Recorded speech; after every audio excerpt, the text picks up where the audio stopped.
नमस्कार, मैं शिवानी रतूड़ी आर्यव्रत टाइम्स में आपका स्वागत करती हूँ।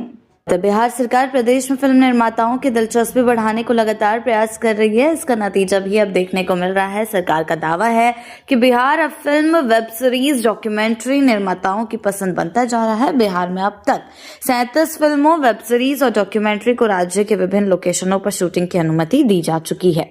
कला और संस्कृति विभाग के सचिव प्रणव कुमार ने बुधवार को एक प्रेस वार्ता में जानकारी दी। उन्होंने बताया है कि राज्य सरकार द्वारा लागू की गई बिहार फिल्म प्रोत्साहन नीति 2024 ने बिहार को सिनेमा के राष्ट्रीय मानचित्र पर नई पहचान दिलानी शुरू कर दी है।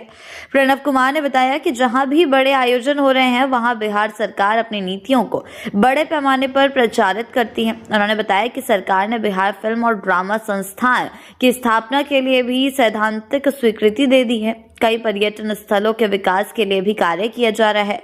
पांडुलिपि संरक्षण के लिए भी परंपरा को सुरक्षित करने को लेकर भी प्रयास किया गया है। उन्होंने कहा कि फिल्म और नाट्य के क्षेत्र में शिक्षा ग्रहण करने वाले छात्रों को छात्रवृत्ति देने की योजना भी चलाई जा रही है।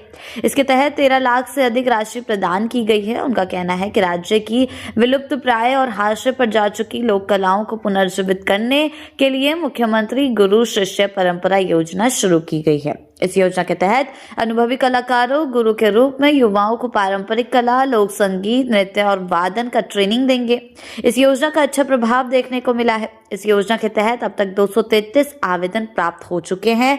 उन्होंने आगे बताया कि इसी तरह वरिष्ठ और उपेक्षित कलाकारों के लिए शुरू की गई मुख्यमंत्री कलाकार पेंशन योजना भी प्रभावी रूप से लागू की जा रही है। इस योजना के तहत पात्र कलाकारों को प्रति माह 3,000 रुपए की पेंशन दी जा रही है।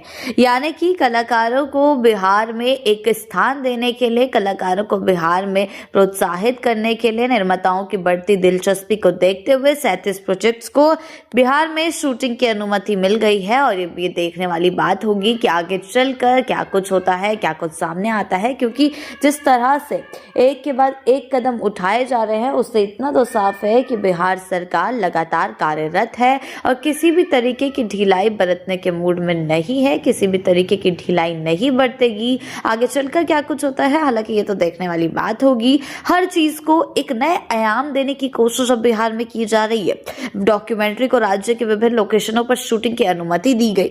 कला संस्कृति विभाग के सचिव प्रणव कुमार ने इस बात की जानकारी दी है और 2024 ने बिहार को सिनेमा के राष्ट्रीय मानचित्र पर नई पहचान दिलानी शुरू कर दी है। यानी कि कुल मिलाकर लगभग एक के बाद एक नए विकास के काम जो है बिहार में किए जा रहे हैं और आगे भी ये काम इसी तरह से चलते रहेंगे। ऐसी ही अपडेट्स के लिए जुड़े रहें आर्यव्रत टाइम्स के साथ ही चैनल को सब्सक्राइब करना ना भूलें और हमारी फेसबुक और वेबसाइट के साथ भी जरूर जुड़ें।